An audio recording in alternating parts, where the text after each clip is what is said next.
Perfecto, pues sean bienvenidos todos a este nuevo curso sobre las cartas católicas, un curso que también con mucha alegría he impartido este curso en varias veces en la Universidad Pontificia.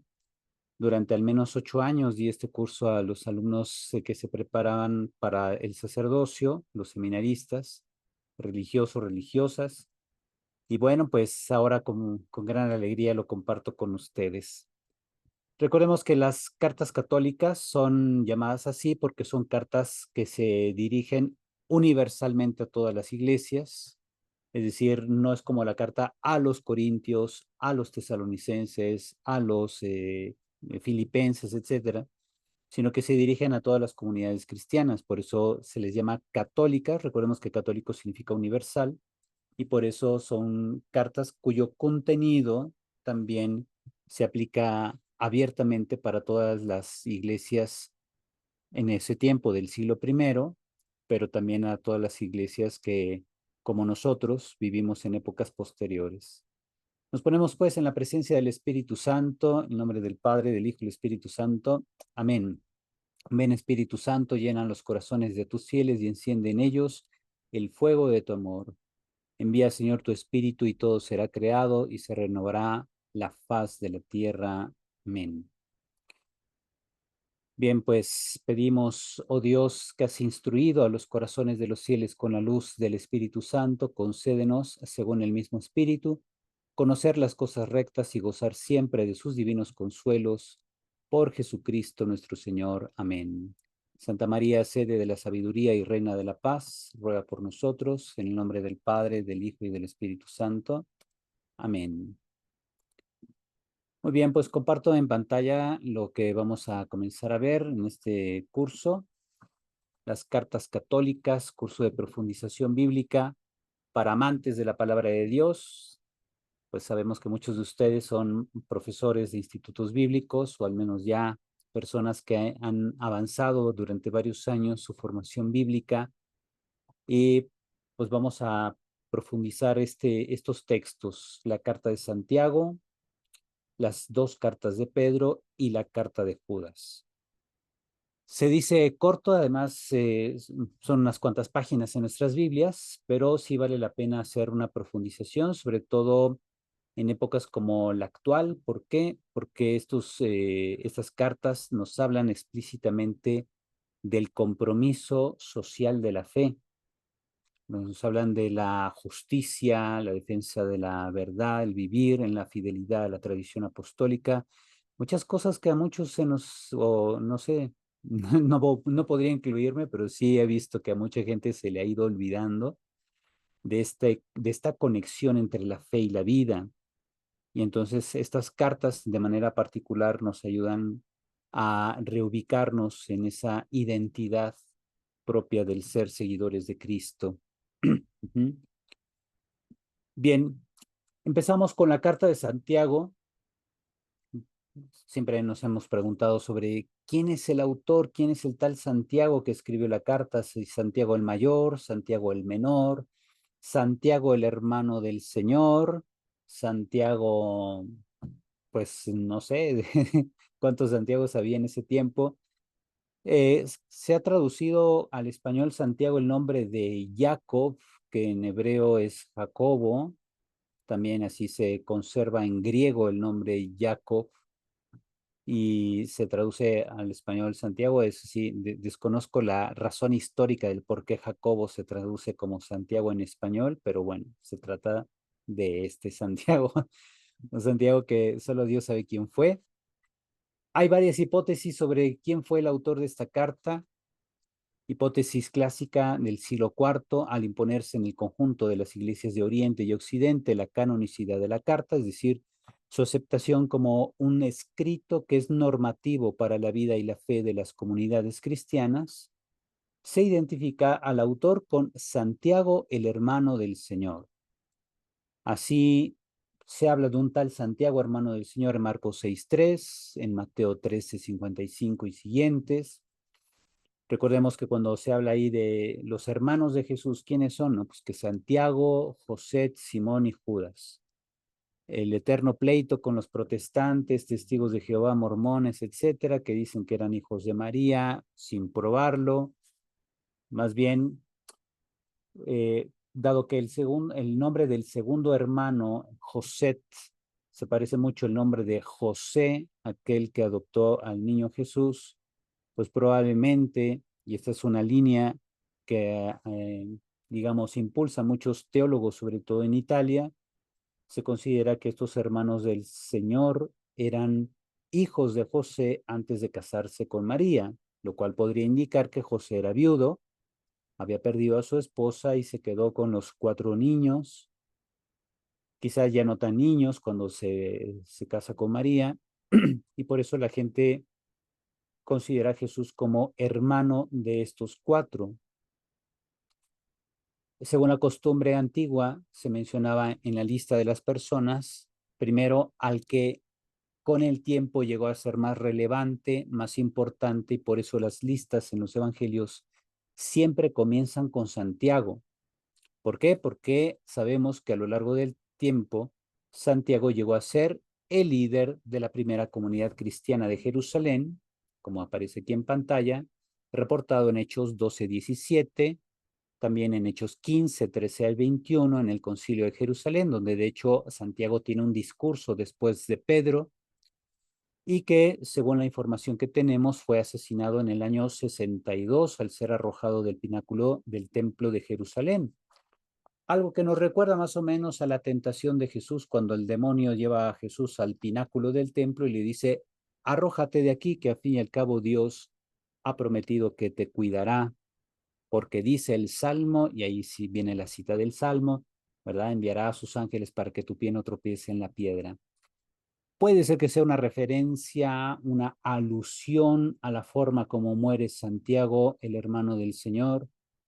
Hay 2 teorías, una es esta, la de que fue asesinado en el año 62, otros ubican este asesinato por el año entre el 66 y 68, que no tanto que fue arrojado del pináculo, sino que fue apedreado frente al edificio central del Templo de Jerusalén, cosa que también se ve complicado, ¿verdad? Porque implicaría eso un acto de, pues,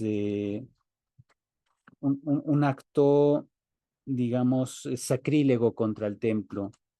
Estaba establecido en la ley de Moisés que no se podía matar a nadie dentro de los atrios del templo, mucho menos frente al edificio principal que estaba justo enfrente de los altares de holocaustos. Matar a alguien ahí, pues hubiera sido un acto sacrílego en contra del templo. La información que tenemos, me parece, de Josefo, pues podría ser errónea, podría ser que quizá mataron a Santiago en otro lado, pero pues para darle mayor énfasis a este acto, pues dijeron que había sido dentro de la construcción del templo, ¿no? Si arrojado del pináculo o que fue apedreado frente al edificio principal del templo, pues solo Dios sabe cómo fue. Lo que sí todo el mundo coincide es en decir que Santiago fue pues prácticamente martirizado y fue al parecer martirizado por orden de los fariseos, porque los fariseos se negaban a aceptar, como Santiago lo proponía, que Jesús era el Mesías y Señor. Con todo y que Santiago, pues sí, trataba de vivir la ley de Moisés, como lo vemos incluso en las cartas de San Pablo, donde él se queja a veces de aquellos enviados de Santiago que quieren judaizar a los paganos que Pablo está evangelizando en Galacia, en Corinto y otros lugares. Pues a pesar de eso, pues los fariseos no toleran que Santiago esté predicando a Jesús como Mesías y Señor, y quizá de ahí viene pues precisamente ese eh, complot para acabar con él, ¿no? Bien, problemas con esta hipótesis clásica que prevaleció por siglos. El primer punto, de haber sido él el autor de la carta, esta no habría tenido tantas objeciones para ser aceptada universalmente. porque resulta que la carta de Santiago sí tardó en ser aceptada. O sea, no se divulgó así ya como si nada y fue aceptada por todos. Ajá. Tenemos, igualmente difícil de creer es que un lenguaje tan elegante y de extenso léxico provenga de un campesino galileo del siglo I, como los evangelios nos reportan que era Santiago, hermano de Jesús. Si nos ubicamos pues en la Galilea de entonces, cuando Jesús es niño, pues el tipo de vida que se tenía en Galilea podría ser o bien el campesinado o como se dice de José que era un tectón, es decir, un artesano de madera. Por eso se le traduce comúnmente como carpintero. Ajá. Pero la palabra griega que se utiliza para José es tectón. Se dice también de Jesús que aprende el oficio de tectón, de artesano de madera, pero nunca se habla de los oficios de sus hermanos. Probablemente era el campesinado y probablemente ahí pues el mismo Santiago pues se comportaba como un hombre de campo. Entonces, ¿de dónde aprendió tan elegante griego que vemos en la carta? De hecho, al parecer de muchos especialistas en morfología y gramática griega, sobre todo lo que es la sintaxis griega, se ve que el autor de la Carta de Santiago utiliza un griego súper elegante, todavía incluso más complicado que el griego de Lucas o que el griego de San Pablo. Y eso muestra que el autor, pues, es prácticamente un gran conocedor de la lengua griega. No sabemos si de lengua madre griega, probablemente sí, o quizá era un judío que aprendió griego, pero leyendo continuamente autores que dominaban el griego literario. Podrían ser autores de literatura, de poesía, narrativa, no sabemos, pero sí se nota que su lenguaje es elegante y de extenso léxico, difícilmente repite expresiones, como también lo tenemos en San Lucas. La obra Lucas Hechos muestra un autor muy elegante que difícilmente repite expresiones dentro de sus propias obras. Muchas veces para decir lo mismo utiliza otras formas de expresión para darle una riqueza, vivacidad o incluso elegancia a su redacción, y lo mismo hace el autor de la Carta de Santiago. El autor es un sabio judeo cristiano, es decir, un judío que acepta a Jesús como su Señor, que emplea ideas sapienciales de las escrituras judías en función del pleno cumplimiento que haya en en la enseñanza de Jesús. El autor también tiene una visión apocalíptica en la que enmarca los deberes morales de los cristianos al estilo de Mateo. Y fíjense cómo ya aquí en estas notas vamos encontrando que el autor de la Carta de Santiago era asiduo a la literatura sapiencial, conocedor del hebreo, no solo del arameo, que era la lengua que se hablaba en tiempos de Jesús, o durante prácticamente el siglo I. Se ve que conoce el hebreo, el griego lo domina a la perfección, hasta con un gran estilo literario, pero además tiene una gran influencia de movimientos apocalípticos judíos. Ya ven que junto con este curso, el curso que empiezo mañana también es sobre el libro de Enoc y el cuarto libro de Esdras, que son libros de la apocalíptica judía, que son, por ejemplo, el cuarto de Esdras es prácticamente contemporáneo a la Carta de Santiago. Se escribió prácticamente en los mismos años que la Carta de Santiago. Y el libro de Enoc, ese sí tenía mucho tiempo, al menos unos 200 años de antigüedad, algunas partes del libro de los vigilantes, pero hay otras secciones que probablemente el libro de las luminarias del cielo, ese libro, según el parecer de algunos especialistas, puede tener elementos del año 350 antes de Cristo, justo cuando empezaba el pensamiento apocalíptico en el judaísmo, de tiempos del segundo templo, así se le llama oficialmente a ese espacio temporal que va desde el templo que Zorobabel reconstruye cuando regresan del exilio de Babilonia hasta prácticamente el año 70 en que los romanos destruyen el templo en la Primera Guerra Judía con Tito, el general Tito, por orden de su padre Vespasiano, y que ahí se acabó para siempre el templo, no se ha vuelto a construir jamás el templo de Jerusalén.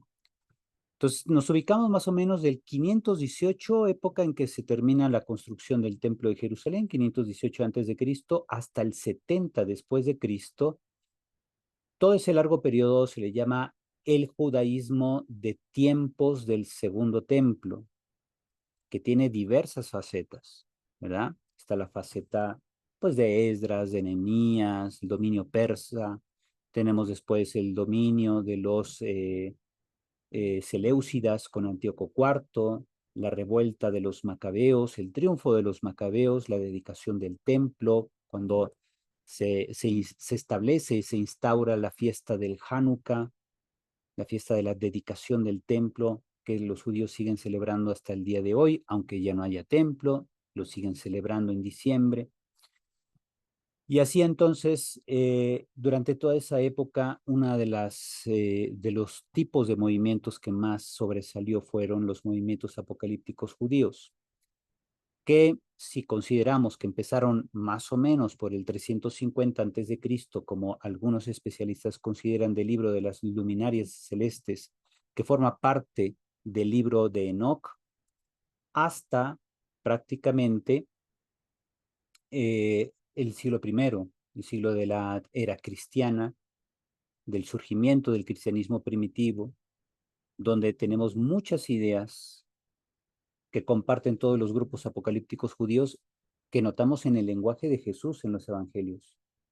Lo notamos en textos como las cartas católicas, algunos pasajes de las cartas de Pablo, el libro, o más bien la carta de los hebreos también. Y así, sobre todo, Judas y la segunda carta de Pedro, que toman, de hecho, fragmentos, ideas directamente del libro de Enoc, y que así se va mostrando cómo el judaísmo apocalíptico permea y define enormemente la teología cristiana primitiva, al grado que Ernst Käsemann, un teólogo protestante del siglo pasado, en una conferencia fue el que acuñó la expresión que la apocalíptica judía había sido la cuna de la teología cristiana en el siglo I, que no es solamente una expresión suelta, sino que a lo largo de toda su conferencia lo fue demostrando y pues eso sigue permeando hasta el presente. En el estudio teológico del Nuevo Testamento se ven todos esos elementos de la apocalíptica judía y la carta de Santiago tiene muchos de esos elementos que vamos a ver a lo largo de la carta. ¿Eso que expresa? Que el autor era un hombre sumamente sabio, de gran conocimiento. Sí, Mariela, adelante. No, nada más si nos podría enumerar cuáles son estos, textos apocalípticos judíos, además de Enoc. Está el libro de Enoc, el cuarto libro de Esdras, que son precisamente, estos dos libros son el curso que comenzaré mañana también a esta misma hora. Este, tenemos el testamento de los 12 patriarcas, está también el Apocalipsis de Noé,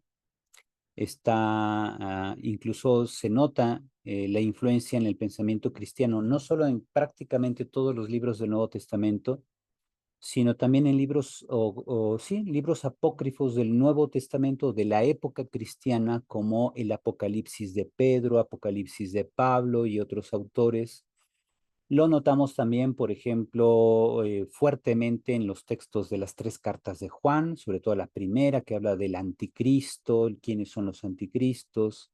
El tema del anticristo es un tema que viene desde más o menos el 150 antes de Cristo, cuyo origen fue Antíoco IV Epífanes. Él es la imagen que dio a luz, o el personaje que dio a luz el imaginario del anticristo, es decir, el antimesías aquel que buscaba no solo destruir la fe de Israel, sino suplantar al mismísimo Dios en Jerusalén. Él mismo quería ser la suplantación de Dios y por eso se hacía llamar Epífanes, ¿verdad? Dios manifiesto, es lo que significa en griego, pero pues afortunadamente lo sacaron, ¿verdad? En la guerra de los macabeos. Tenemos también, sobre todo, el segundo libro, perdón, la segunda carta a los tesalonicenses en el capítulo 2. Si ustedes repasan ahí, van a ver la figura del anticristo, al que el autor que se presenta como Pablo, el autor de la segunda tesalonicenses, la mayoría de los especialistas dice no puede ser de Pablo, sino de un seguidor de Pablo. Ahí se refieren al anticristo como el anomos. Anomos en griego es hombre sin ley, es decir, aquel que vive no conforme a la ley de Moisés. Por tanto, es un hombre impío, es un hombre contrario a la fe, que también procura suplantar a Dios, como lo dice 2 Tesalonicenses capítulo 2, pero aparece un personaje muy extraño, quizá el personaje más extraño de toda la Biblia, ahí en ese mismo capítulo, 2 Tesalonicenses 2, al que el autor le llama simplemente en griego catejon. No sé si habían escuchado esa palabra. Catejon, aquel que retiene. ¿Que retiene a qué o quién? Al anticristo. Según el autor de esa carta, hay una persona o poder, a veces le llama con, utiliza un adjetivo masculino y en otra ocasión el adjetivo mismo en neutro, a veces le llama catejon, jo catejon, que en griego es el que retiene, y en otra ocasión le llama el to catejon, que en griego es lo que retiene, aquello que retiene al anticristo. Aparece como un poder, no sé, entre humano y divino. Puede ser la iglesia, puede ser un apóstol, puede ser no sé, algún representante de Cristo en el mundo. No podríamos decir que el Papa, porque el concepto de Papa no existía en esa época, pero pudiera ser, no sé, la liturgia, la celebración eucarística, la predicación, el mismo evangelio, no sabemos, pero dice, en el momento en que éste sea removido o que él mismo se remueva de la escena del mundo, es entonces que el anticristo desatará toda su ira contra los seguidores de Jesús en el mundo. Y lo más curioso es que el autor luego dice, y de esto ya les había hablado a ustedes, ¿se acuerdan cuando se los dije? Y tú te quedas, ¿de qué habló? ¿De qué habló con los tesalonicenses ese autor?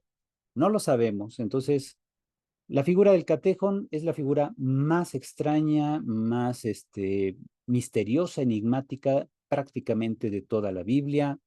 No se sabe qué o quién es. Hasta el día de hoy hay miles de teorías, desde el Imperio Romano hasta, no sé, la Madre Teresa de Calcuta o qué sé yo. ¿Verdad? Mucha gente hace sus apuestas. En realidad, pues es un esquema simbólico, como bien lo menciona o mencionaba el padre Hugo Bani, un gran especialista en obras apocalípticas. Él era un jesuita italiano que a mí me dio clase en Roma ya en los años 90 y que pues ha sobresalido como el mayor comentarista del Apocalipsis y de otras obras apocalípticas en época cristiana. Eh, Él fue toda una institución en el Instituto Bíblico de Roma, en la Universidad Gregoriana, y pues él decía pues que este tipo de personajes o símbolos son esquemas simbólicos, es decir, son designaciones que se pueden aplicar a mucha gente a lo largo de la historia, lo cual no significa que ya el mundo se va a acabar si tú lo identificas con alguien como el Papa o el obispo fulano, no. Simplemente son esquemas que se adaptan o que pueden identificarse con diversos personajes o, no sé, situaciones de la iglesia o sacramentos de la iglesia, como que esa es la finalidad del lenguaje misterioso de los autores apocalípticos. Santiago es apocalíptico, pero no tan enigmático como el autor de la segunda carta a los tesalonicenses. Ya iremos viendo precisamente aquí en Santiago esos textos donde se habla del fin inminente, el retorno casi inminente del Señor y que aquellos que han hecho el mal, pues van a pasar al juicio como animales al matadero, les va a decir, expresiones muy fuertes que pues hay que analizar en su debido contexto. Ujú.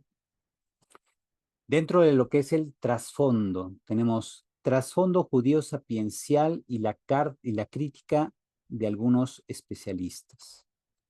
Este es el primer elemento que encontramos en el autor de la Carta de Santiago. Tiene una formación sapiencial, típica del judaísmo piadoso, los Hasid. Los Hasid eran un grupo judío que ya era conocido, incluso desde antes del nacimiento de Cristo, ya existían los hasídicos en Jerusalén, que vendría siendo algo así como los ultraortodoxos que hoy vemos en los noticieros allá en Israel, ¿verdad? Ya ven que ahorita hay un pleito ahí entre el ejército de Israel y los ultraortodoxos que no quieren hacer servicio militar.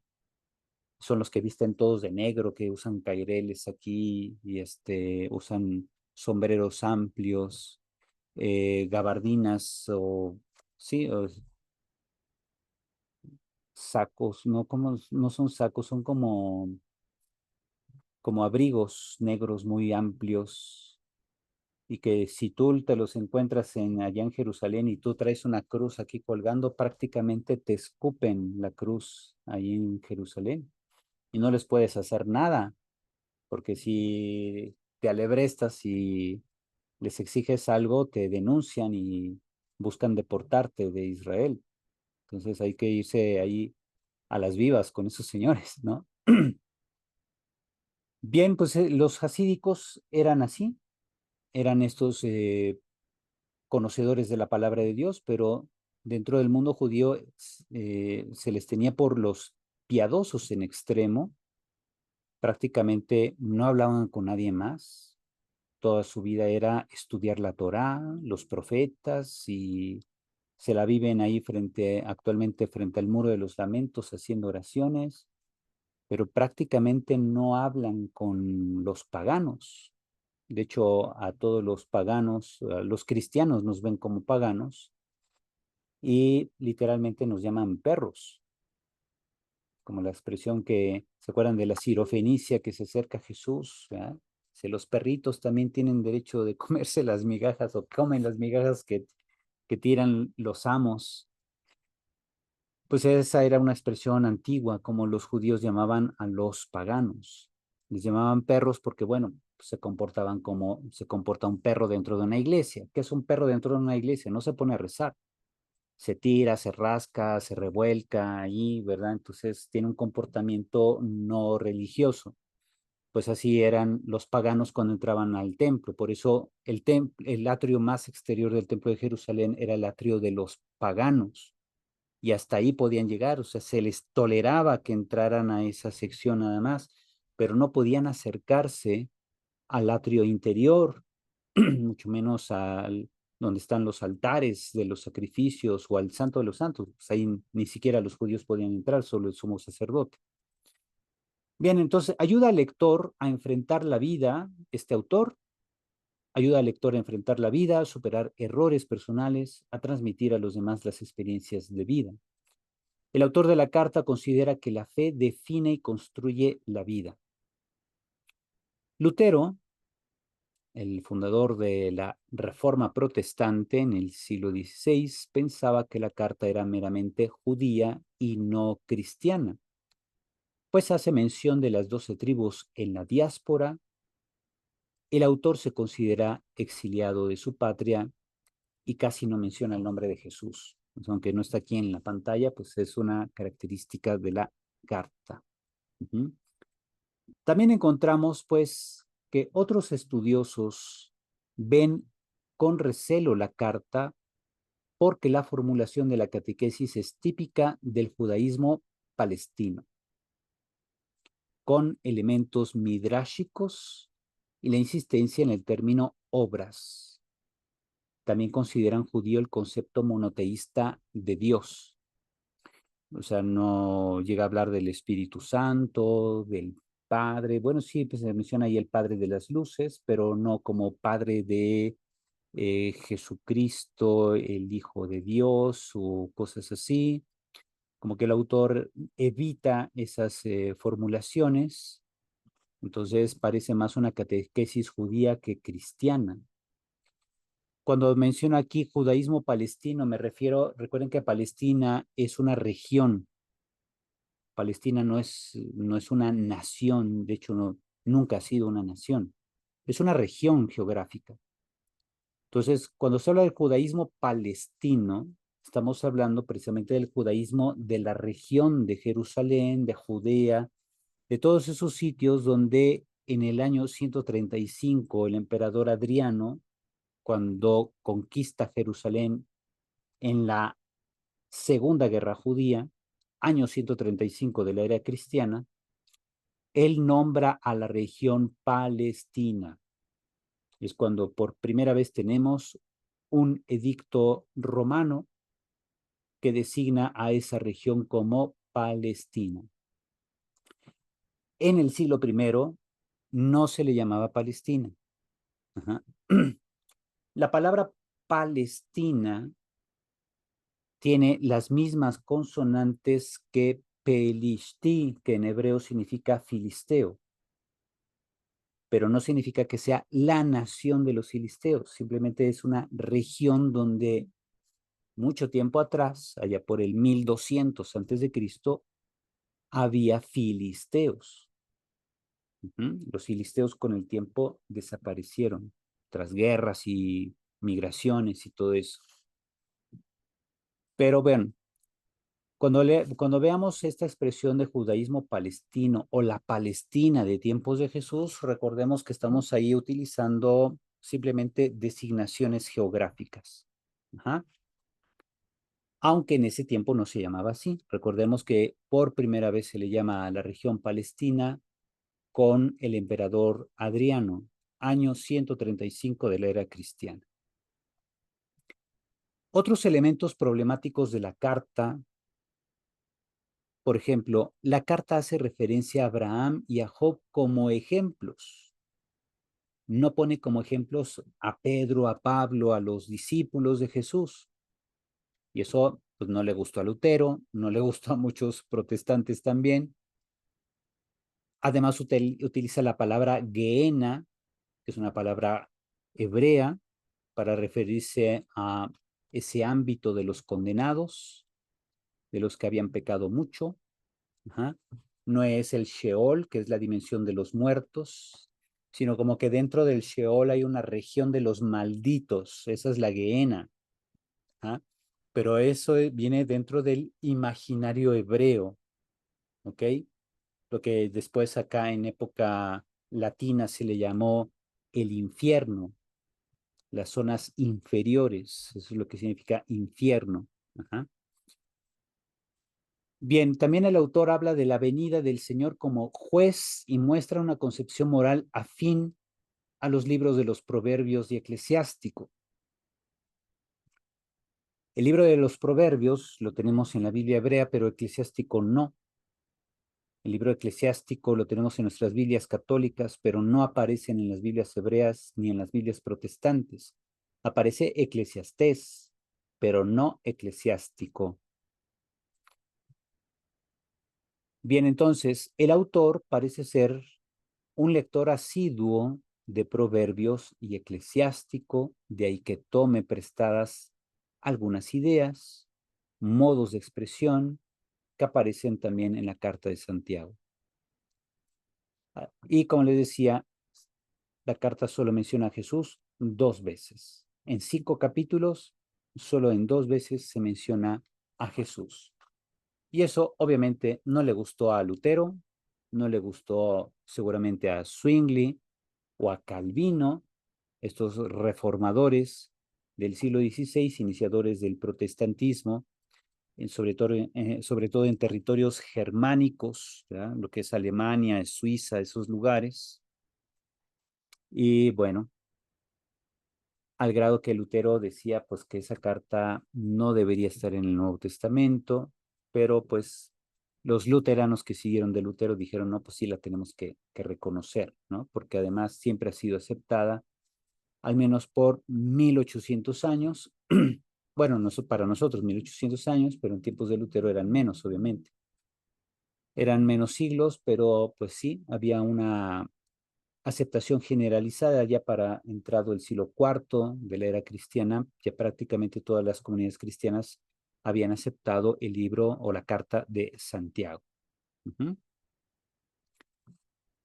Bien, aparece aquí la expresión, por ejemplo, elementos midráshicos. No sé si entiendan esa expresión. Elementos midráshicos. ¿Qué son los elementos midráshicos? Bien, la palabra midrash viene de un verbo hebreo que es darash. Darash significa buscar, investigar algo, meterse a una biblioteca a buscar fuentes, por ejemplo, eso es darash. Ajá. Midrash vendría siendo el prefijo mi ante un verbo, tiene la función de sustantivar el verbo. En lugar de ser buscar, pues sería una búsqueda. Eso es lo que le agrega el mi al darash. Mi darash deviene midrash, es una sustantivación del verbo. Una búsqueda. ¿Una búsqueda de qué? Una búsqueda puede ser de elementos teológicos o literarios de una obra antigua que se van a utilizar para una nueva enseñanza. Esa es la técnica midráshica. Esta nueva enseñanza puede expresarse de manera narrativa o en manera de discurso o en manera de una explicación legislativa, como era el caso de la jurisprudencia que ejercían los miembros del Sanedrín en tiempos de Jesús, que tenían la función de ser doctores de la ley, que aplicaban los principios de la ley de Moisés para orientar a la gente sobre qué estaba permitido y qué no en su vida diaria.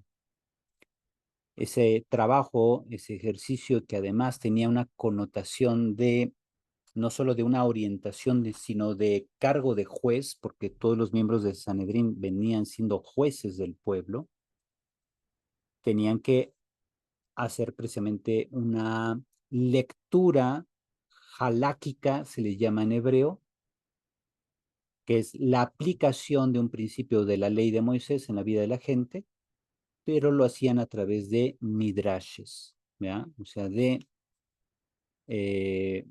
una búsqueda en los textos de la Torá, la búsqueda de principios, sobre todo morales, para no solo orientar a la gente, sino también para emitir juicios en casos de algún altercado, alguna demanda de un judío contra otro. Entonces el juez intervenía, hacía su midrash de las leyes del Antiguo Testamento y de ahí ya hacía la aplicación. Entonces la aplicación de principios de la ley se le llama la halaká.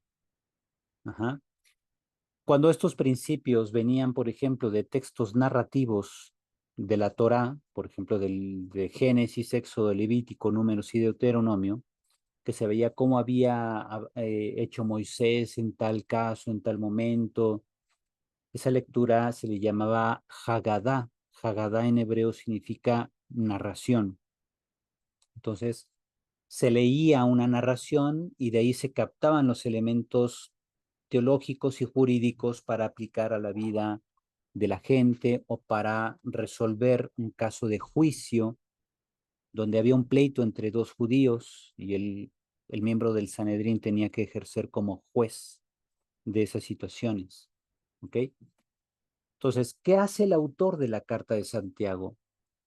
Utiliza elementos midráshicos para exponer sus contenidos, lo cual significa que si no era un doctor de la ley, por lo menos era un escriba al servicio de algún doctor de la ley, por tanto era un judío muy versado en el hebreo, en los libros de la Torá, de los profetas, de la literatura sapiencial, y que además era un genio para hablar en griego, porque casi nunca se repite, ¿verdad? Entonces era un hombre sumamente culto, el autor de la Carta de Santiago, y por eso les decía, el nivel de griego que maneja es realmente admirable, superior en calidad al griego de Lucas, al griego de Pablo. Lo mismo al griego del autor de la Carta a los Hebreos, ¿verdad? El autor de la Carta a los Hebreos, pues ahí se da, como decimos, se da un tiro con el autor de la Carta de Santiago. También es un gran conocedor del griego. Uh-huh. Siendo que son judíos, entonces imagínense, aprendieron el griego también con gran calidad. El autor, por tanto, muestra este talante de trasfondo helenístico, es decir, de trasfondo griego. Uh-huh. El autor maneja citas del Antiguo Testamento siguiendo la Septuaginta, no la Biblia hebrea. Y eso llama mucho la atención. O sea, si es tan versado en el hebreo, en la aplicación de principios interpretativos propios de los judíos, ¿por qué no se basa en la Biblia hebrea? Se basa en la Septuaginta. Sí, David, adelante. Si quiere activar su micrófono para que lo escuchemos. O puede empujar la barra espaciadora de su computadora y ya se abre el micrófono. Ahí está. Ahí. Sí. Lo que quería preguntarles es una de las cartas que utiliza los Harper Legómenas, utiliza 63 palabras que no existen en ningún documento del Nuevo Testamento. Ajá, Entonces, al momento de utilizar este tipo de palabras, ellos las estructuraban, porque también la Hebreos también tiene varias Harper Legómenas que se utilizan, ajá, pero que nada más en esas cartas se están utilizando. Entonces, ellos hacían la carta, bueno, esta no es una carta, pues, simplemente pues no es una carta, la carta de Santiago. A lo sí, que me refiero es que si ellos desarrollaban todo el escrito y luego empezaban a meterle este tipo de palabras o frases, ajá. esa era mi duda.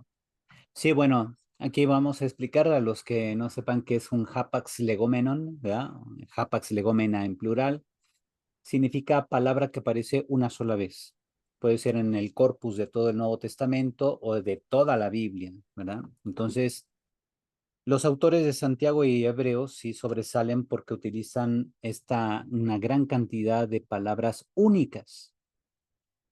O sea, hapax legomenon en singular o legomena en plural significa esto, palabra única que aparece una sola vez o palabras que aparecen una sola vez prácticamente en todo el Nuevo Testamento. ¿Y eso qué podía reflejar? Una opción de interpretar el proceso de producción del texto es considerar que el autor, pues primero escribió su obra con un griego un poco más coloquial y después le dio esa característica literaria. Otra vía de explicación pudiera ser que el autor ya de suyo era un gran conocedor de la amplitud del léxico griego, o sea, el léxico es precisamente el total de vocablos o de palabras de un idioma, y entonces utiliza una gran variedad de palabras, y así hay mucha gente. Fíjense, yo tuve un tío abuelo que fue director de la Escuela Nacional de Periodismo Carlos Septién, aquí en Ciudad de México. Él fue director casi 20 años. Él se llamaba Manuel Pérez Miranda, ya falleció, murió de COVID, precisamente cuando fue la pandemia. Y él, pues era como una enciclopedia, porque de repente le pedían ahí un discurso completamente improvisado y utilizaba un lenguaje riquísimo, extenso en su léxico, sus formas de expresión, hasta la forma de modular la voz, de respirar. Era realmente imponente cómo se expresaba él. Y pues sí, fue un hombre muy, muy estudioso. Él fue muy amigo de un escritor también muy conocido, que fue Leñero. No sé si han leído déjenme ver aquí el nombre completo, ¿verdad? Leñero, Vicente Leñero, aquí está, novelista. Mi tío y Vicente Leñero precisamente fueron juntos a España a hacer unos estudios, nada más que mi tío era periodista, Leñero también era periodista en ese tiempo, estuvieron allá en España y bueno, pues de Vicente Leñero hay obras como el Evangelio de Lucas Gavilán, aquí está, Evangelio de Lucas Gavilán, y otros libros que hablan así de cuestiones de periodismo, ¿no? Sobre todo el periodismo de la época de los 50, de los 60, del siglo pasado. Este, hay estas obras. Y mi tío, les decía, él era también un hombre muy, pues, ilustre dentro del mundo del periodismo. De hecho, pues él tiene ahí en su casa, él vivió en Mixcoac todo el tiempo, ahí actualmente sigue viviendo su esposa, mi tía Tere, y otros, sus hijos, dos de sus hijos al menos viven ahí también en la casa. Y bueno, pues son personas que a través de la lectura de diversos géneros literarios ampliaron su léxico, su forma de hablar, de impostar un discurso, etcétera. Pues se necesitan muchos años de estudio de retórica para lograr esa calidad expresiva. Eso es lo que notamos en el autor de la Carta de Santiago. Notamos un hombre dedicado a las letras, un hombre también que, como pongo a continuación aquí en esta diapositiva, déjenme ponerla aquí en grande, maneja citas de la Septuaginta, usa retórica y gramáticas griegas, lo cual implica que llevó también estudios de retórica griega, cosa que no se veía o no se vería normal o incluso aceptable dentro de un mundo judío cerrado. Si este autor hubiera sido, por ejemplo, un fariseo, ni por error agarra un libro de retórica griega. Y este autor sí lo hacía. Ajá. Este autor, por tanto, era un gran conocedor de las tradiciones judías y del mundo literario grecorromano, o al menos griego, ¿no? Al grado que se cree que su lengua madre es el griego. Lo mismo se ha dicho de Lucas, si Lucas o era de origen pagano o era un judío dentro de un contexto pagano, no se sabe con exactitud, aunque Taylor Cadwell en su libro de Médico de Almas y Cuerpos diga que era un pagano que se hizo cristiano. El autor expresa esbozos de ideología helenista, es decir, de ideología griega, como la concepción del poder y la autoridad, una antropología universalista abstracta. Ve al ser humano como marcado por la resistencia en la prueba y su necesidad de mantenerse perfecto en el dominio de sí, siguiendo los lineamientos de las escuelas cínica y estoica. De hecho, el estoicismo está muy de moda hoy en día. Si ustedes entran a YouTube y le ponen ahí estoicismo, se van a dar cuenta que hay miles de videos actualmente de gente que analiza las obras de Zenón, de Séneca y otros grandes autores de la época de la Estoa griega, quienes llevaron con un servidor el curso de San Pablo. He dado ya 2 cursos, Místico y Apóstol, y el otro de Teología de San Pablo en sus cartas, que apenas terminamos. Ahí veíamos toda la influencia del estoicismo en el pensamiento de San Pablo. Impresionante, ¿verdad? Y que hoy en día si leemos a Séneca o Marco Aurelio, Zenón y otros autores del estoicismo, los leemos y decimos, wow, se parece mucho a principios cristianos, pero no son principios cristianos. Habla mucho del autodominio, habla mucho de la virtud, hunden sus raíces quizá en el virtuosismo de la ética aristotélica, la obra de la Ética Nicómaco, Ética Eudemia y Ética Magna son las tres éticas de Aristóteles que apuntan siempre a la idea de la eudaimonía, que en griego significa felicidad. El hombre ha sido hecho para ser feliz y el camino de la felicidad es la virtud ética, la virtud moral.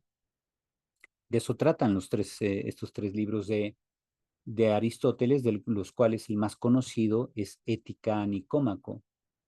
Entre los capítulos 4 y 6 de ese libro, ahí encontramos prácticamente todos los principios que van a derivar después en la ética estoica y también en la ética cristiana.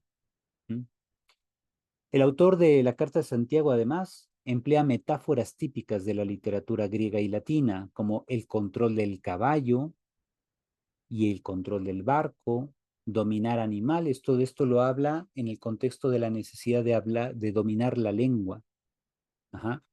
De no dejarse llevar por, pues sí, pueden ser momentos de arranques de ira, de tristeza, de decepción, que la gente empieza a hablar y decir y hablan y se ponen a lastimar gente. Como decimos, son muy hirientes en su forma de expresar, o gente que miente, gente que dice un doble discurso, etcétera. Entonces, el autor de la Carta de Santiago dice, cristianos, no hagan esto, ¿verdad? Dominen su lengua, así como el, eh, el que lleva el carro de los caballos, el auriga, ¿verdad? Tiene que controlar los caballos. También el timón de un barco es tan pequeñito y sin embargo, conforme se mueve el timón, va dirigiendo el barco. Así es la lengua con respecto a nosotros.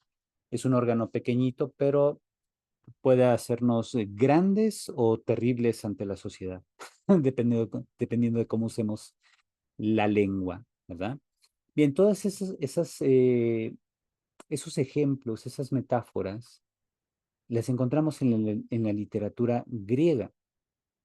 Incluso la encontramos en el libro de la sabiduría, que está en el Antiguo Testamento, nuevamente en nuestras Biblias católicas, porque en las Biblias hebreas y en las Biblias protestantes no está el libro de la sabiduría, es uno de los llamados libros deuterocanónicos. ¿Quiénes escribieron o quién escribió el libro de la sabiduría? No se sabe con exactitud, pero debieron ser al menos uno o varios sabios judíos que vivían en Alejandría de Egipto, que se expresan naturalmente en el griego, que ya es propiamente un griego koiné, porque estamos ubicados entre el 50 y el 30 antes de Cristo, que es donde las investigaciones más recientes ubican la redacción del libro de la sabiduría,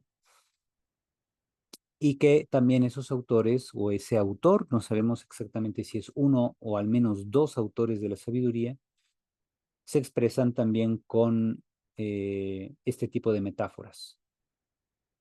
Incluso van a utilizar por ahí en Sabiduría capítulo 13 la idea de que se puede llegar a conocer a Dios a través de la analogía del conocimiento de las cosas creadas. Única vez que aparece en toda la Biblia la palabra analogía, que era propia de la filosofía griega del siglo I antes de Cristo y que se convierte en un término fundamental en la filosofía cristiana posterior, sobre todo con Santo Tomás de Aquino o a los traductores en la línea de Cayetano, así se llamó un comentarista de Santo Tomás de Aquino, que va a encontrar cómo Santo Tomás de Aquino ya en el siglo XIII explica grandes misterios de la fe y grandes temas también filosóficos mediante la analogía. Bueno, pues la analogía ya aparece en Sabiduría 13:5, si no me equivoco. Pueden ustedes ahí revisar en sus Biblias de cómo este autor que escribe el capítulo se expresa filosóficamente, llamando la atención de los lectores de que se puede llegar a conocer la existencia de Dios a través de la analogía del estudio de las cosas creadas. Bueno, pues así también el autor de Santiago tiene esta gran habilidad. Entonces, fíjense, gran conocedor de retórica griega, lenguaje estoico, expresiones también de la escuela cínica, que no hay que confundirlo con los cínicos, como diríamos hoy un adjetivo de alguien que es medio canijo, ¿verdad? Medio doble cara o que es como dicen, alguien que descaradamente se expresa de cierto modo, ¿no? Sin importarle lo que piensen los demás. No es ese el sentido de la escuela cínica, tiene otra connotación. Muy bien, son las 8:07. Vamos a tomarnos el 10 minutos de descanso y ahorita les seguimos para que si gustan servirse un vasito con leche, un cafecito o algo y ahorita continuamos con nuestra clase. Gracias. Grabación. Bien, entonces ya hemos visto cómo el autor tiene un trasfondo judío sapiencial, un trasfondo helenístico y tiene un trasfondo de lo que llamamos judeo-cristiano. Ahora, hago aquí una anotación. El judeocristianismo, según los historiadores, es más un fenómeno del siglo II de la era cristiana. En el siglo I, lo que llamamos los judeocristianos, que son los cristianos de la región de Judea, cuya capital era Jerusalén, eran más bien judíos mesiánicos, es decir, mantenían todas sus costumbres judías, se consideraban ellos mismos judíos, pero reconocían a Jesús como su Mesías y Señor. A ver, permítame nada más, voy a prender aquí un ventilador porque está bien caliente aquí el cuarto. Parece que estamos allá por el norte. Ya no sé en Juárez cómo estuvieron de calor hoy, pero si quiere, hay aquí. 38, 40, padre. No, está muy alto acá. Sí, no, De no. hecho, ahorita que me levanté también fue por lo mismo, puse un abanico cerca. Ajá. Sí, hace falta, ¿verdad? Sí, sí, sí, sí. Muy bien, entonces le decía, los judíos mesiánicos, o sea, los cristianos que vivían en Judea en el siglo I, eran propiamente judíos, pero que aceptaban a Jesús como su Señor. Esto se ve, por ejemplo, en Hechos de los Apóstoles, de cómo muchos sacerdotes judíos creían en Jesús y, sin embargo, seguían ejerciendo su oficio sacerdotal judío en el templo de Jerusalén.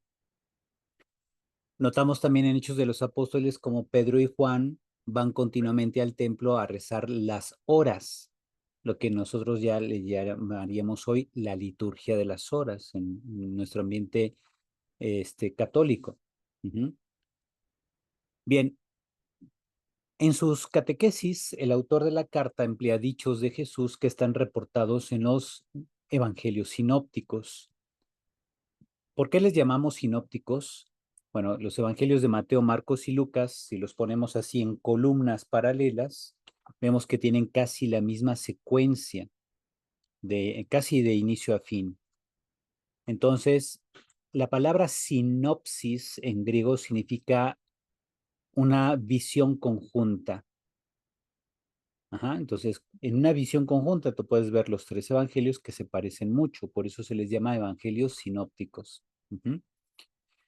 Según Hugo Schnelle, un especialista en métodos exegéticos, la Carta de Santiago tiene gran influencia de la tradición que dio origen al texto del Sermón de la Montaña, que encontramos en Mateo 5 al 7. Ajá. Muchos habían pensado que probablemente la Carta de Santiago seguía a Mateo, pero varios han comentado que quizá la carta de Santiago o es contemporánea a la redacción de Mateo o incluso se escribió un poquito antes de Mateo. Sin embargo, no es que Mateo siga a Santiago tampoco, sino que parece que ambas obras, la carta de Santiago y el Evangelio de Mateo, toman elementos comunes de una tradición y esa tradición queda plasmada en el Sermón de la Montaña y a su vez queda plasmada en la carta de Santiago. Por otro lado, tenemos el Tratado de Fe y Obras. Se ve claramente inspirado en la teología paulina y parece sembrar una controversia con Pablo. Vamos a ver más adelante por qué parece estar en pleito con Pablo. De hecho, Lutero que no había llevado nuestros cursos de profundización bíblica, pues se confundía y decía que precisamente el autor de la Carta de Santiago contradecía a Lutero y que no le gustaba y que además muy judío y que casi no menciona a Jesús y ponía muchos pretextos, incluso prácticamente dicen que proponía arrancar a Santiago de la Biblia. Y pues afortunadamente sus seguidores, los luteranos, dijeron no, hay que conservarla, mejor la estudiamos bien en lugar de desecharla. Y entonces eso hasta el día de hoy, afortunadamente, incluso en la iglesia luterana, se conserva la Carta de Santiago en sus Biblias. Bien, entonces, ¿por qué se habla de una posible controversia? Porque San Pablo dice en sus cartas que las obras de la ley no salvan, no justifican a nadie, sino solo la fe en Cristo Jesús. En cambio, el autor de la Carta de Santiago dice que una fe sin obras es una fe muerta, no sirve para nada. Entonces, ¿dónde está la contradicción? En realidad no hay contradicción porque Santiago habla de las obras que se derivan de la fe cristiana, es decir, las obras de caridad, de amor, de servicio que surgen de la fe cristiana, son las obras que expresan que la fe está viva. La fe que dices tener es una fe viva, porque te comprometes, sobre todo de cara a tus hermanos. Por tanto, que asumes una dimensión social en tu fe. Eso es lo que hace que tu fe sea viva, dice el autor de la Carta de Santiago. Y Santiago, por tanto, no habla de las obras de la ley de Moisés, con todo y que utiliza mucho un lenguaje judío, no habla de las obras de la ley. En cambio, San Pablo sí habla de que las obras de la ley de Moisés, es decir, las obras de observación de la Torá, no justifican a nadie, no sirven para nada en comparación con la fe en Cristo Jesús. Ese es el pensamiento paulino. Entonces, en realidad no hay contradicción porque no están hablando del mismo tipo de obras.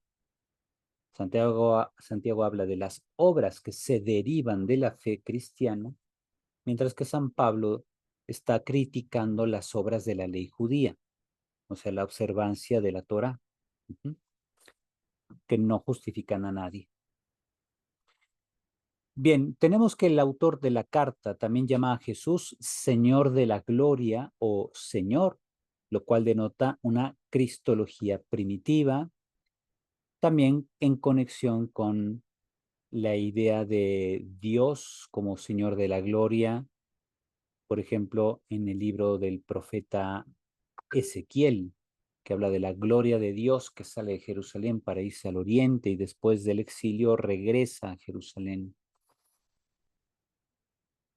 El autor considera que la unción de los enfermos es un mandato de Jesús, de las pocas veces que menciona a Jesús.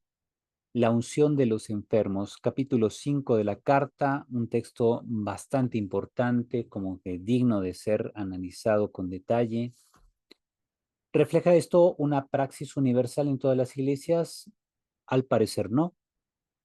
Al menos en el tiempo de la redacción de la Carta de Santiago, con todo y que se le considera una carta católica, parece expresar más bien el uso o costumbre de una iglesia local, muy probablemente en Siria y dentro de Siria quizá Antioquía. ¿Por qué?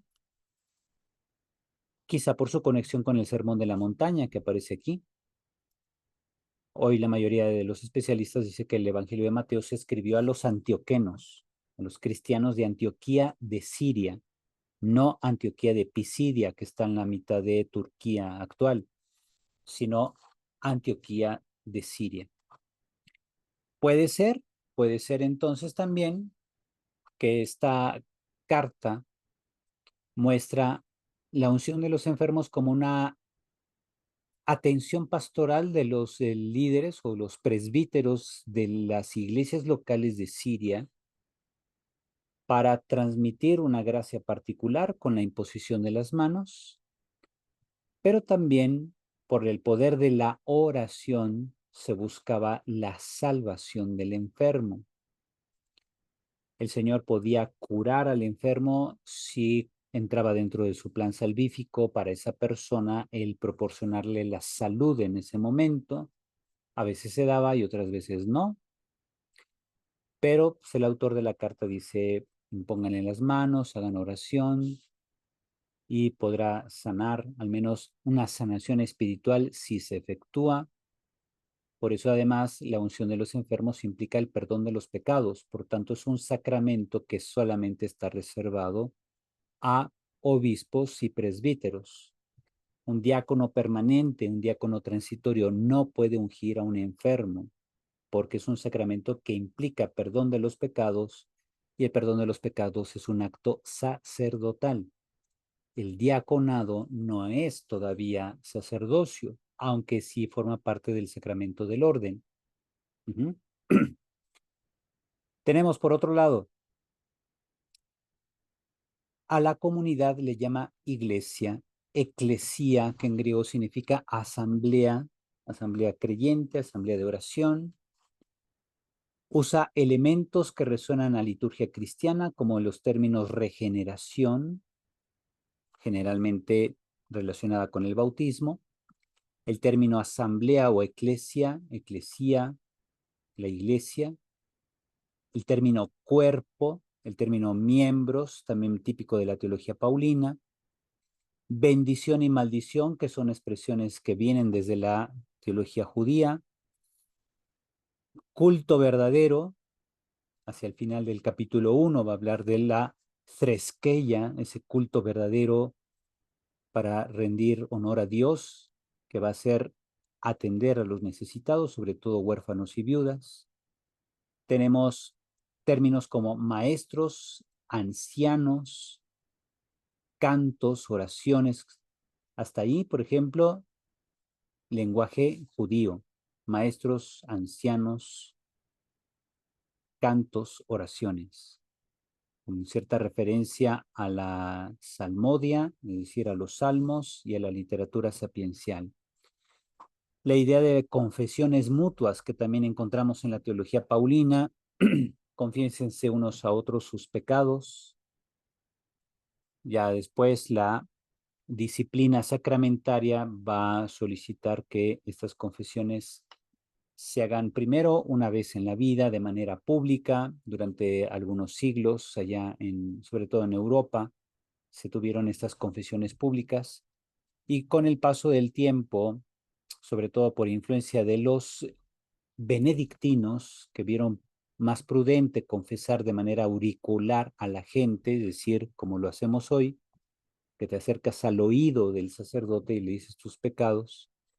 Esa es la confesión auricular que prácticamente inventaron los monjes benedictinos y que después ya se volvió disciplina del sacramento, para evitar así que las confesiones mutuas dieran origen a pleitos, chismes y venganzas, porque ya ven que la gente no sabe callar muchas veces los secretos, sino que, canijo, me pusiste el cuerno, entonces ahora voy yo, canijo, ¿verdad?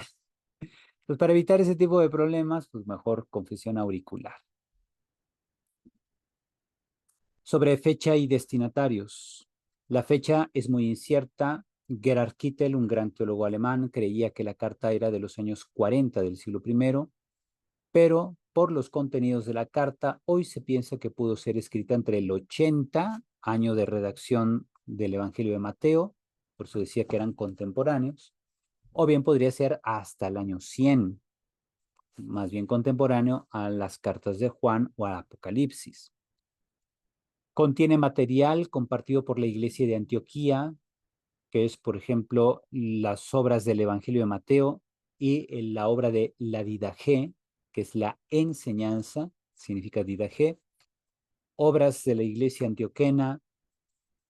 Hay elementos que se comparten con la Carta de Santiago, por lo cual se puede pensar que la Carta de Santiago también se escribió a los antioquenos originalmente, aunque nunca menciona la Iglesia de Antioquía. Santiago como autor tiene una cristología arcaica y podría provenir de círculos de judeocristianos de Palestina, es decir, judíos que aceptan a Jesús como su Señor y Mesías y que son de la región de Palestina. ¿Quiénes pudieron haber sido los destinatarios del libro o de la carta? Cristianos de origen judío dispersos en el mundo grecorromano. Por eso habla de 12 tribus en la dispersión. Así, desde el que empieza la carta se menciona esa expresión. En especial los que colindan con Palestina, como puede ser Siria o Egipto. Siria está al norte y Egipto está al sur del actual Estado de Israel. Se nota que los destinatarios son provenientes del judaísmo. Son conocedores de libros sagrados mencionados por el autor, porque si no, no tendría caso mencionarlo. La gente entendería este libro como un libro enigmático por hacer referencia a libros desconocidos, pero se ve más bien que los destinatarios conocen muy bien la Biblia hebrea, o más bien aquí la traducción a la Septuaginta, la traducción griega, como hacen todos los autores del Nuevo Testamento. Si se han fijado, como todos los autores del Nuevo Testamento, cuando citan un texto del Antiguo Testamento, siempre refieren a la traducción griega llamada Septuaginta. Nunca hacen referencia a la Biblia hebrea. Quizá la razón la razón práctica pudiera ser la más obvia, porque la gente hablaba griego. La gente que estaba dispersa en distintos territorios o lo que hoy llamaríamos países que en aquel tiempo conformaban el Imperio Romano, todos hablaban griego. Hasta los soldados hablaban griego, ¿no? Como en la película de La Pasión de Cristo de Mel Gibson, donde los soldados hablan latín, ¿no? Podría hablar latín Pilato, quizá el general militar, pero no los soldados rasos. Los soldados rasos hablaban griego, porque además sabemos que los soldados rasos que estaban apostados en Jerusalén en tiempos de Cristo eran de proveniencia de Siria, venían de Damasco y eran de origen sirio, no eran romanos, no eran de la península italiana, sino que como el imperio se había expandido, pues alistaban gente de todas las regiones. Entonces los soldados que llegaron a Judea venían de la región de Siria. Por tanto, eran de origen sirio y solamente las grandes autoridades como cónsules, procónsules o generales solían venir de Italia, de lo que ahora es la península italiana. Ellos sí hablaban latín, pero los demás no. En cuanto al género literario de la carta, como bien decía aquí David, no es propiamente una carta, le llamamos carta por costumbre, ¿verdad? Porque así aparece. Entonces, el documento en cuestión no tiene los elementos del género epistolar. Estamos más bien, o sea, ¿qué elementos tenemos en un género epistolar? Mención del destinatario, del remitente, por qué escribe, la razón por qué escribe, como una carta de Pablo, ¿verdad? En cambio, aquí el autor no emplea estos elementos. Estamos más bien ante una homilía con una catequesis típica de las comunidades judeocristianas del siglo I, es decir, judíos que aceptaban a Jesús como Mesías y Señor. Podríamos considerarla una carta circular de tipo parenético. ¿Qué significa eso? Una carta circular es una carta que debe ser copiada para ser difundida por todos lados. Como decimos aquí en México, que circule, ese es el sentido de una carta circular. Ajá, se oye muy chilango, pero bueno, para que se entienda. Que circule, señor, oríllese a la orilla. Bueno. Ahora, parénesis. La palabra parénesis en griego significa exhortación. Entonces, una carta de tipo parenético, pues es de tipo exhortativa, ¿verdad? Dibelius, que fue un teólogo liberal del siglo pasado, popularizó esta propuesta que además pues tiene mucho de cierto. Es una carta que se ve que fue diseñada para no limitarse a una comunidad, sino para ser difundida, digamos, en el mundo cristiano, en la oikumene, como se decía antes, en el mundo habitado. Ajá. Y como habla siempre de elementos prácticos de la vida, desde un enfoque sapiencial, pues se considera que es una carta exhortativa, por tanto, de tipo parenético. La carta entonces contiene exhortaciones morales, aunque sin una cohesión definida, pero que toman puntos como la paciencia ante las tribulaciones, muy típico de los estoicos, el origen de las pruebas, también una perspectiva teológica muy interesante que aporta aquí el autor, el dominio de la lengua, también en relación con los estoicos y cínicos, la importancia de la armonía y las actitudes misericordiosas. La armonía sí es un valor estoico, pero la misericordia no. Esa viene más bien de la literatura sapiencial hebrea. La eficacia de la oración y la unción de los enfermos. La eficacia de la oración, pues la tenemos desde los salmos. Y la unción de enfermos, ese sí es un elemento propio judeo-cristiano.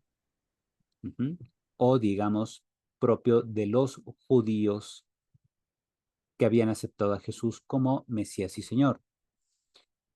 Los temas principales de la carta, primero Dios o Dios mismo, que viene presentado como Señor, Padre, Legislador, Juez, Creador, que no tienta a nadie, que es cercano a los hombres, escucha la oración.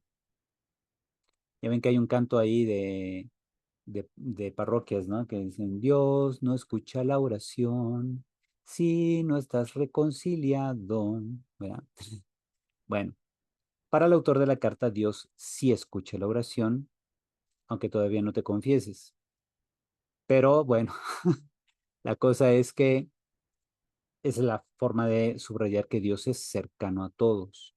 Entonces, por eso escucha nuestra oración, es bondadoso y misericordioso, perdona los pecados, por tanto, fíjense, no es un Dios buenista, como decimos. ¿Qué es un Dios buenista? Pues un Dios es tan misericordioso que no te pide que te conviertas de tus pecados. Así como tú eres, así te quiero, tú síguele igual, que al fin y al cabo no hay infierno, yo te salvo, ya eres feliz conmigo, pórtate como quieras. Ese es el Dios buenista que muchos están proponiendo hoy en día, un Dios peligroso que no tiene nada que ver con la Biblia. El hecho de que Dios perdone los pecados implica que de hecho hay un pecado, o sea, hay una transgresión. Y Dios perdona a quien se arrepiente, ¿verdad? Si fallé, me arrepiento, Señor, te busco, mírame con compasión. Y bueno, ahí está el Salmo 50 que tenemos y que rezamos todos los viernes en la liturgia de las horas. Dios ama la justicia social, venga la injusticia, elige a los pobres, exige honra a ellos, enjuicia a los ricos explotadores, o sea, no a los ricos en general, sino a aquellos que explotan a los trabajadores, que les quitan sus salarios, que los utilizan literalmente como si fueran meros peones, incluso para intereses solo personales. Bien, aquí hay que tener dos puntos en consideración. Se dice que Dios ama la justicia social y venga la injusticia. Pero ¿a qué justicia se refiere el autor? ¿La justicia de Aristóteles de dar a cada uno lo que a cada uno le corresponde? ¿O la justicia de Mateo, que es escuchar la palabra de Dios y ponerla en práctica? Como vemos, no tiene nada que ver una con la otra. La justicia humana, la justicia, digamos, aristotélica, filosófica, griega, es una justicia que es un elemento fundamental, por ejemplo, incluso en la actualidad, en una sociedad democrática, dar a cada uno lo que cada uno necesita para subsistir, lo que necesita para salir adelante. Y de ahí viene justicia distributiva, conmutativa, etcétera, ¿no? Los tipos de justicia de los que nos habla también la doctrina social de la Iglesia. ¿Hay parte de esto en el pensamiento de Santiago? Sí, en cuanto a lo emparentado con la perspectiva griega, pero también es justicia desde el enfoque judío, compartido con Mateo, que el hombre justo es aquel que escucha la palabra de Dios y la pone en práctica. Ajá. Dios, por tanto, venga también la injusticia, tanto en estos dos ámbitos, el griego y el ámbito judío. La injusticia griega es negarle a aquel que necesita lo suyo.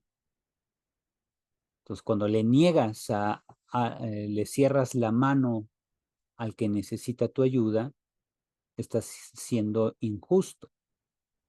Pero también eres injusto en la medida en que desoyes la palabra de Dios, actúas como si Él no existiera, no te importa, o como hacen muchos, pues, véngase compadre, vamos a chupar, a tomar, que al fin y al cabo mañana que es jueves y ahí están el padrecito se pone a confesar en la hora santa, usted va y se confiesa, ¿verdad? Que lo bailado nadie se lo quita. Bueno, eso es una injusticia también. Ajá. Eso es hacerse de oídos sordos, tomar a Dios por tonto, etcétera. Entonces, también es algo que critica el autor de la carta. Ahora, que Dios elige a los pobres y pide que se les honre. Exige la honra a ellos. Aquí es una referencia a la llamada espiritualidad de los pobres de Yahvé, los Anabe Adonai o Anabim. Anabim es el sustantivo plural en estado absoluto, se llama en hebreo, los pobres, pero cuando decimos los pobres de Yahvé, la palabra Anabim, que significa pobres, se convierte en Anabé, Anabé, que es la forma constructa, se le llama en hebreo. Hay forma absoluta y forma constructa. Los pobres de Yahvé, Anabé Adonai, o Adam, Anabé, pues podría ser Yahvé, pero generalmente los judíos no utilizan el nombre de Yahvé, más bien dicen Adonai. Cuando aparecen las letras sagradas del nombre de Yahvé, ellos pronuncian Adonai. Entonces, los Anabé Adonai son los pobres de Yahvé. ¿De dónde viene esa expresión? Del profeta Isaías. Se refiere a aquellos que están exiliados en Babilonia y que se mantienen firmes en la fe, que saben que lo han perdido todo, sus bienes materiales, pero encuentran en Dios su riqueza, ¿verdad?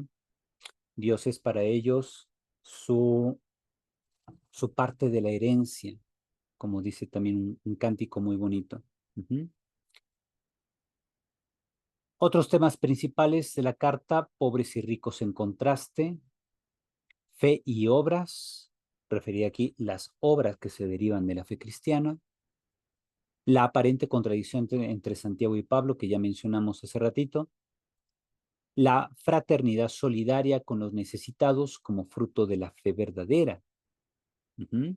No puedes decir que eres amante de Dios y no ser fraterno ni solidario con los necesitados. Eso es una contradicción en términos, lo cual hace nula la fe de una persona.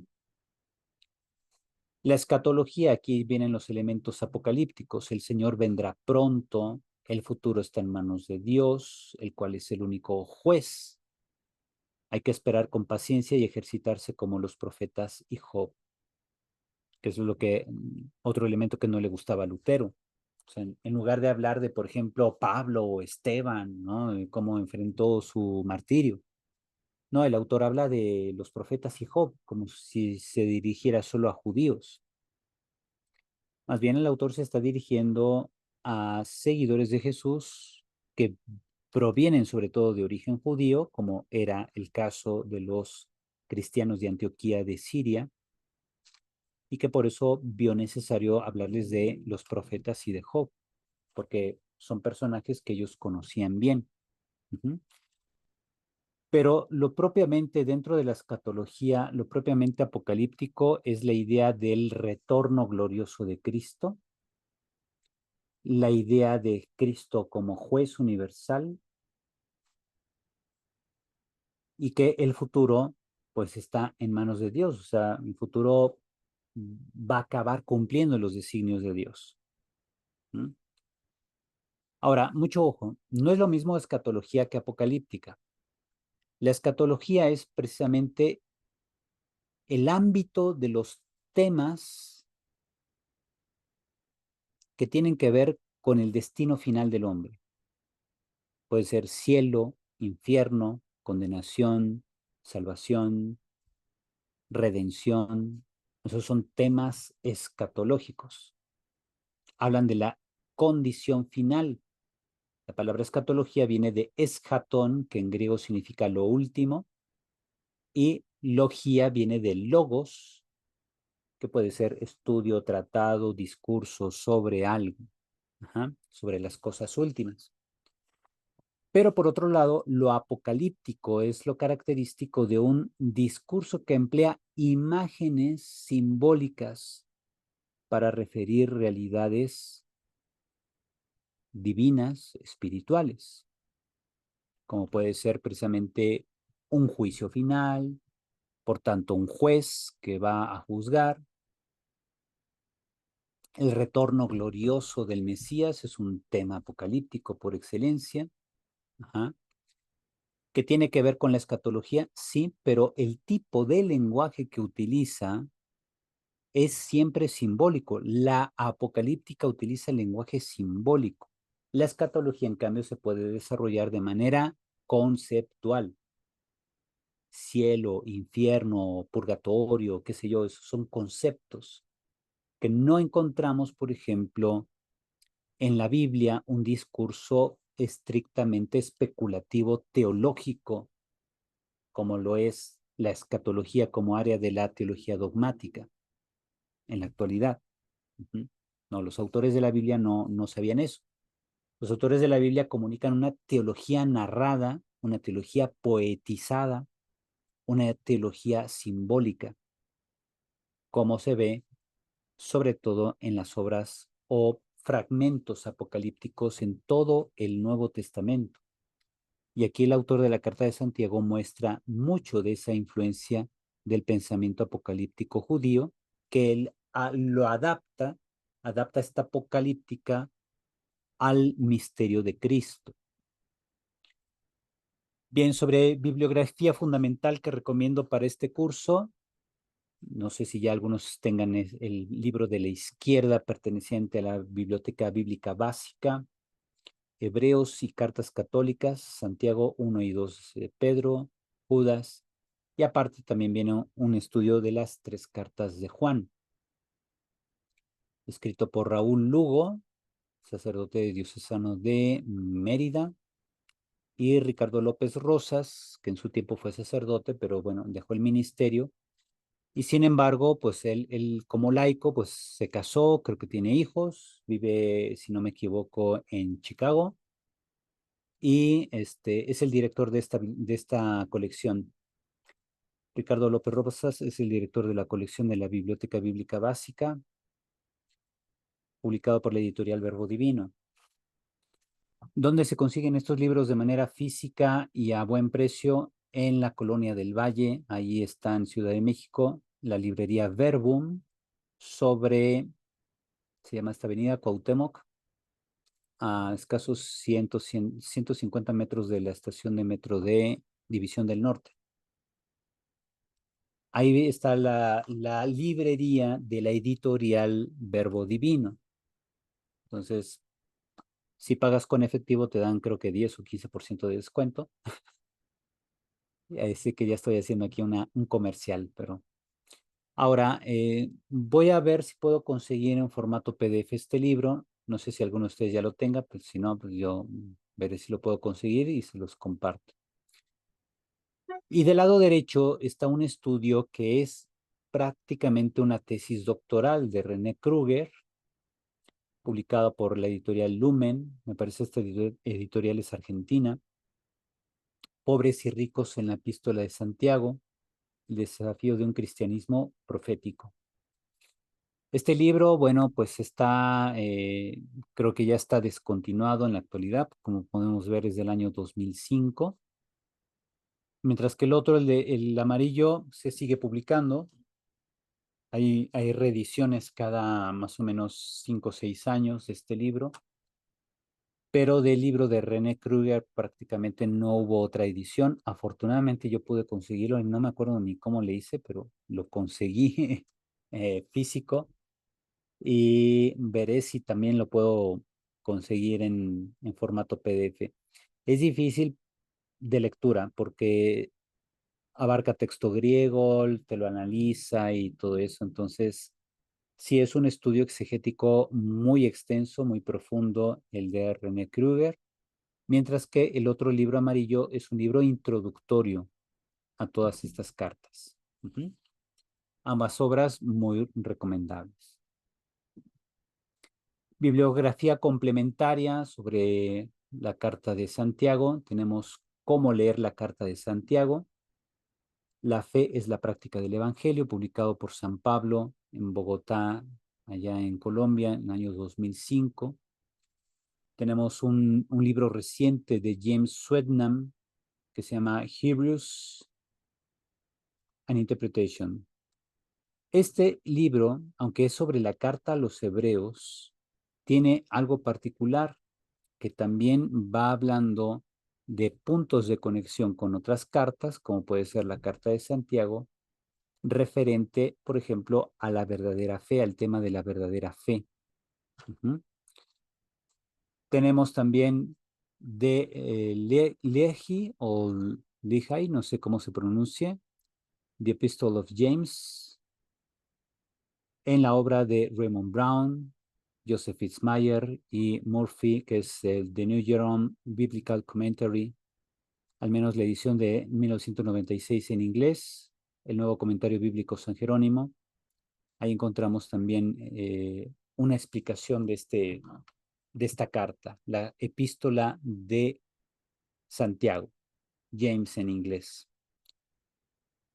También tenemos de Leborati, Carta de Santiago, dentro del comentario bíblico latinoamericano. Este sí lo tengo en PDF, todo el comentario, Antiguo y Nuevo Testamento. Es una obra extensísima de Leborati.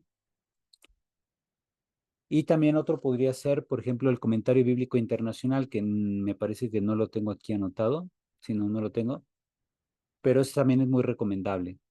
Ese es publicado por Verbo Divino, también se puede conseguir en la librería Verbum, nada más que si es algo caro, debe estar más o menos unos 2,000 pesos, el comentario bíblico internacional.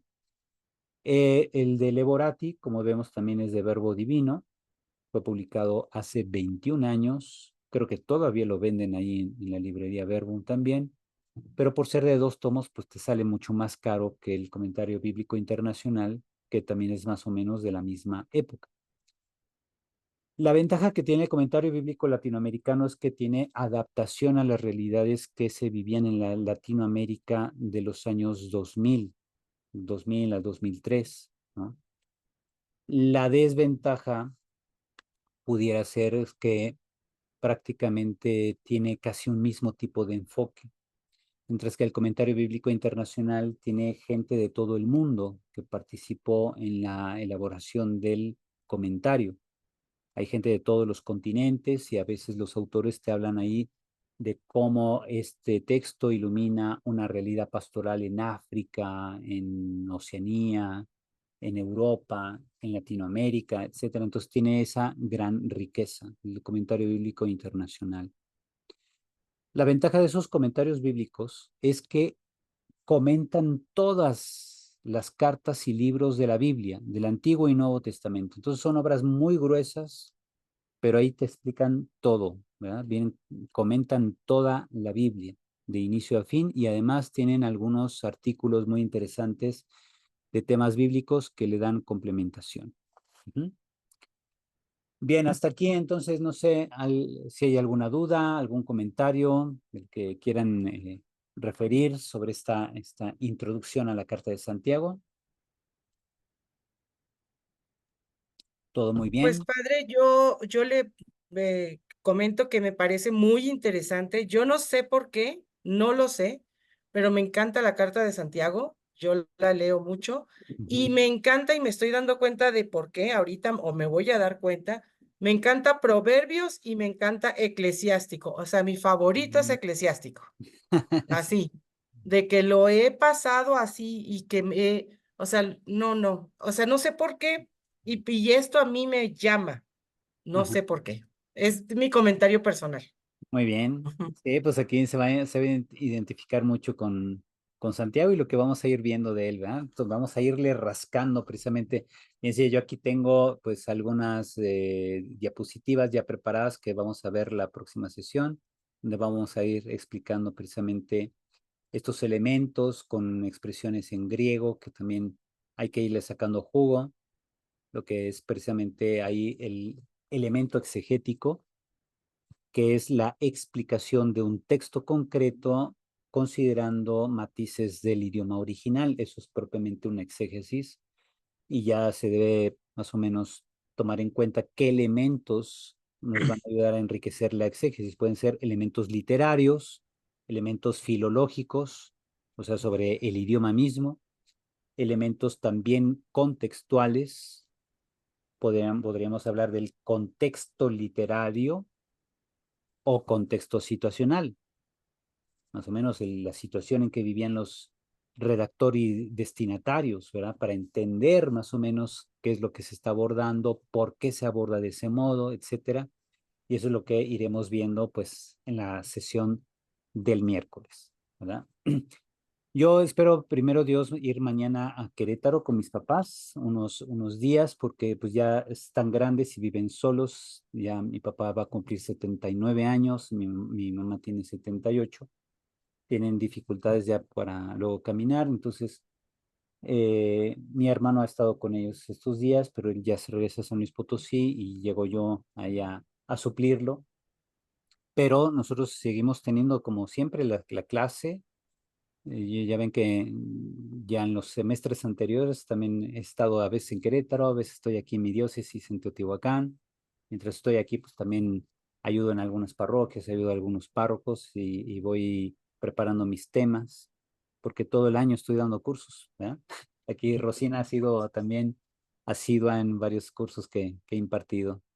Y es esto, la pasión por la palabra de Dios que nos da vida, nos da esperanza, nos orienta, nos santifica y nos convierte en verdaderos discípulos del Señor.